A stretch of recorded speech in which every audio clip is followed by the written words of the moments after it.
The reason why they are saying different things is their perception of the term unity is different. According to me, unity is not uniformity. There is no uniformity without Tawheed. I believe that. No uniformity. What is uniformity? We're all wearing the same uniform. That's uniformity. Unity is to get together tolerating each other's differences with respect of the disagreement. That's unity. Today we are sitting here. We are united in what? In our sitting here.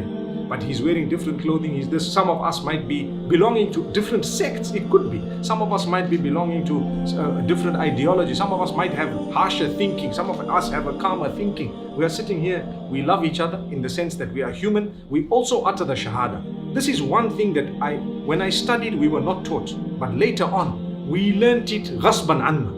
We went back to the original predecessors to see how they treated each other with their differences. They were not as wild as we are today.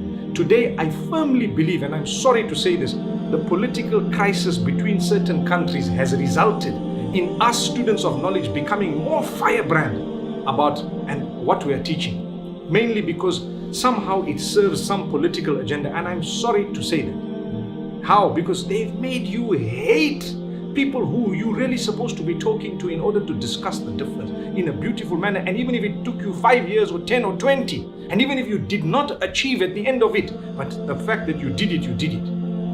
But the amount of it, that's why I say unity and uniformity. There are people who say exactly as you say. I believe uniformity is impossible in this dunya. Uniformity, Allah didn't create us. Yeah. So when someone says unity, what is unity? Like someone says, brother, we have one Quran, we have one Qibla, we have one Nabi, we have one Shah. All of those matters, ala ra'si wal ayn, they will not create uniformity. For example, uniformity is when you go to the mataf in Mecca, you watch everybody in ihram, everybody going to ruku together, everybody going to sujood together. That is uniformity. It's not unity. But the hearts could be far apart of the same people who are dressed in the same way, doing the same thing. Guys are doing the same Umrah, the same Hajj right next to each other. They hate each other. That's not unity, that's uniformity. See the difference? But I believe that respect of one another, we are lacking it.